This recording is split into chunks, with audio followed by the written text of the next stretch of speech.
Good afternoon. Today, the United States of America is changing its relationship with the people of Cuba. In the most significant changes in our policy in more than 50 years, we will end an outdated approach that for decades has failed to advance our interests, and instead, we will begin to normalize relations between our two countries. Through these changes, we intend to create more opportunities for the American and Cuban people, and begin a new chapter among the nations of the Americas. There's a complicated history between the United States and Cuba. I was born in 1961, just over 2 years after Fidel Castro took power in Cuba, and just a few months after the Bay of Pigs invasion, which tried to overthrow his regime. Over the next several decades, the relationship between our countries played out against the backdrop of the Cold War and America's steadfast opposition to communism. We're separated by just over 90 miles, but year after year, an ideological and economic barrier hardened between our two countries. Meanwhile, the Cuban exile community in the United States made enormous contributions to our country in politics and business, culture, and sports. Like immigrants before, Cubans helped remake America, even as they felt a painful yearning for the land and families they left behind. All of this bound America and Cuba in a unique relationship, at once family and foe. Proudly, the United States has supported democracy and human rights in Cuba through these 5 decades. We've done so primarily through policies that aim to isolate the island, preventing the most basic travel and commerce that Americans can enjoy anyplace else. And though this policy has been rooted in the best of intentions, no other nation joins us in imposing these sanctions, and it has had little effect, beyond providing the Cuban government with a rationale for restrictions on its people. Today, Cuba is still governed by the Castros and the Communist Party that came to power half a century ago. Neither the American nor Cuban people are well served by a rigid policy that's rooted in events that took place before most of us were born. Consider that for more than 35 years we've had relations with China, a far larger country also governed by a communist party. Nearly 2 decades ago, we reestablished relations with Vietnam, where we fought a war that claimed more Americans than any Cold War confrontation. That's why, when I came into office, I promised to re-examine our Cuba policy. As a start, we lifted restrictions for Cuban Americans to travel and send remittances to their families in Cuba. These changes, once controversial, now seem obvious. Cuban Americans have been reunited with their families and are the best possible ambassadors for our values. And through these exchanges, a younger generation of Cuban Americans has increasingly questioned an approach that does more to keep Cuba closed off from an interconnected world. While I've been prepared to take additional steps for some time, a major obstacle stood in our way: the wrongful imprisonment in Cuba of a U.S. citizen and USAID subcontractor, Alan Gross, for 5 years. Over many months, my administration has held discussions with the Cuban government about Alan's case and other aspects of our relationship. His Holiness Pope Francis issued a personal appeal to me and to Cuba's President, Raul Castro, urging us to resolve Alan's case and to address Cuba's interest in the release of 3 Cuban agents who've been jailed in the United States for over 15 years. Today, Alan returned home, reunited with his family at long last. Alan was released by the Cuban government on humanitarian grounds. Separately, in exchange for the 3 Cuban agents, Cuba today released one of the most important intelligence agents that the United States has ever had in Cuba, and who has been imprisoned for nearly 2 decades. This man, whose sacrifice has been known to only a few, provided America with the information that allowed us to arrest the network of Cuban agents that included the men transferred to Cuba today, as well as other spies in the United States. This man is now safely on our shores. Having recovered these 2 men who sacrificed for our country, I'm now taking steps to place the interests of the people of both countries at the heart of our policy. First, I've instructed Secretary Kerry to immediately begin discussions with Cuba to reestablish diplomatic relations that have been severed since January of 1961. Going forward, the United States will reestablish an embassy in Havana, and high-ranking officials will visit Cuba. Where we can advance shared interests, we will, on issues like health, migration, counterterrorism, drug trafficking, and disaster response. Indeed, we've seen the benefits of cooperation between our countries before.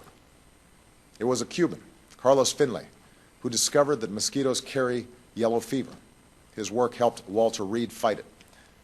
Cuba has sent hundreds of healthcare workers to Africa to fight Ebola, and I believe American and Cuban healthcare workers should work side by side to stop the spread of this deadly disease. Now, where we disagree, we will raise those differences directly, as we will continue to do on issues related to democracy and human rights in Cuba. But I believe that we can do more to support the Cuban people and promote our values through engagement. After all, these 50 years have shown that isolation has not worked. It's time for a new approach. Second, I've instructed Secretary Kerry to review Cuba's designation as a state sponsor of terrorism. This review will be guided by the facts and the law. Terrorism has changed in the last several decades. At a time when we are focused on threats from Al-Qaeda to ISIL, a nation that meets our conditions and renounces the use of terrorism should not face this sanction. Third, we are taking steps to increase travel, commerce, and the flow of information to and from Cuba. This is fundamentally about freedom and openness, and also expresses my belief in the power of people-to-people engagement. With the changes I'm announcing today, it will be easier for Americans to travel to Cuba, and Americans will be able to use American credit and debit cards on the island. Nobody represents America's values better than the American people, and I believe this contact will ultimately do more to empower the Cuban people. I also believe that more resources should be able to reach the Cuban people, so we're significantly increasing the amount of money that can be sent to Cuba and removing limits on remittances that support humanitarian projects, the Cuban people, and the emerging Cuban private sector. I believe that American businesses should not be put at a disadvantage, and that increased commerce is good for Americans and for Cubans. So we will facilitate authorized transactions between the United States and Cuba. U.S. financial institutions will be allowed to open accounts at Cuban financial institutions, and it will be easier for U.S. exporters to sell goods in Cuba. I believe in the free flow of information. Unfortunately, our sanctions on Cuba have denied Cubans access to technology that has empowered individuals around the globe. So I've authorized increased telecommunications connections between the United States and Cuba. Businesses will be able to sell goods that enable Cubans to communicate with the United States and other countries. These are the steps that I can take as president to change this policy. The embargo that's been imposed for decades is now codified in legislation. As these changes unfold, I look forward to engaging Congress in an honest and serious debate about lifting the embargo. Yesterday, I spoke with Raul Castro to finalize Alan Gross's release and the exchange of prisoners, and to describe how we will move forward. I made clear my strong belief that Cuban society is constrained by restrictions on its citizens. In addition to the return of Alan Gross and the release of our intelligence agent, we welcome Cuba's decision to release a substantial number of prisoners whose cases were directly raised with the Cuban government by my team. We welcome Cuba's decision to provide more access to the Internet for its citizens and to continue increasing engagement with international institutions like the United Nations and the International Committee of the Red Cross that promote universal values. But I'm under no illusion about the continued barriers to freedom that remain for ordinary Cubans. The United States believes that no Cuban should face harassment or arrest or beatings simply because they're exercising a universal right to have their voices heard. And we will continue to support civil society there. While Cuba has made reforms to gradually open up its economy, we continue to believe that Cuban workers should be free to form unions, just as their citizens should be free to participate in the political process. Moreover, given Cuba's history, I expect it will continue to pursue foreign policies that will at times be sharply at odds with American interests.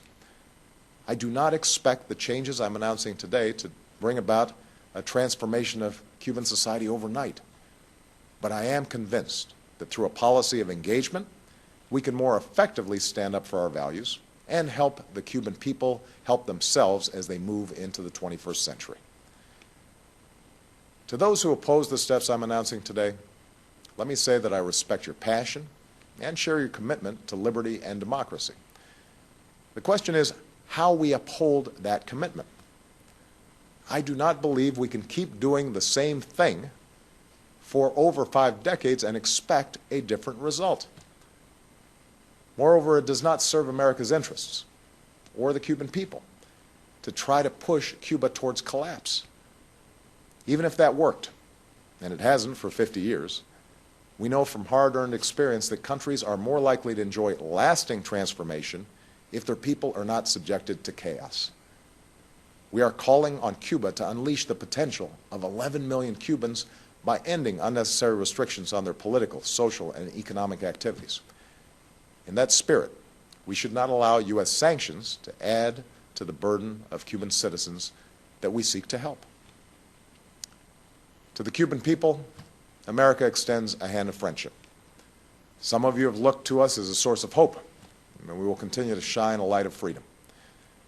Others have seen us as a former colonizer, intent on controlling your future.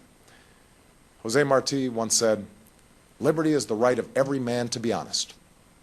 Today, I'm being honest with you.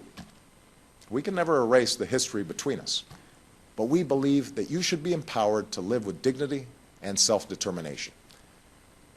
Cubans have a saying about daily life. No es fácil. It's not easy. Today, the United States wants to be a partner in making the lives of ordinary Cubans a little bit easier, more free, more prosperous. To those who have supported these measures, I thank you for being partners in our efforts. In particular, I want to thank His Holiness Pope Francis, whose moral example shows us the importance of pursuing the world as it should be, rather than simply settling for the world as it is. The Government of Canada, which hosted our discussions with the Cuban government, and a bipartisan group of congressmen who've worked tirelessly for Alan Gross's release and for a new approach to advancing our interests and values in Cuba. Finally, our shift in policy towards Cuba comes at a moment of renewed leadership in the Americas. This April, we are prepared to have Cuba join the other nations of the hemisphere at the Summit of the Americas. But we will insist that civil society join us, so that citizens, not just leaders, are shaping our future. And I call on all my fellow leaders to give meaning to the commitment to democracy and human rights at the heart of the Inter-American Charter. Let us leave behind the legacy of both colonization and communism, the tyranny of drug cartels, dictators, and sham elections. A future of greater peace, security, and democratic development is possible if we work together, not to maintain power, not to secure vested interests, but instead to advance the dreams of our citizens. My fellow Americans, the city of Miami is only 200 miles or so from Havana. Countless thousands of Cubans have come to Miami on planes and makeshift rafts, some with little but the shirt on their back and hope in their hearts. Today, Miami is often referred to as the capital of Latin America, but it is also a profoundly American city, a place that reminds us that ideals matter more than the color of our skin or the circumstances of our birth, a demonstration of what the Cuban people can achieve and the openness of the United States to our family to the south. Todos somos Americanos. Change is hard in our own lives and in the lives of nations. And change is even harder when we carry the heavy weight of history on our shoulders. But today we are making these changes because it is the right thing to do. Today America chooses to cut loose the shackles of the past so as to reach for a better future for the Cuban people, for the American people, for our entire hemisphere, and for the world. Thank you. God bless you, and God bless the United States of America.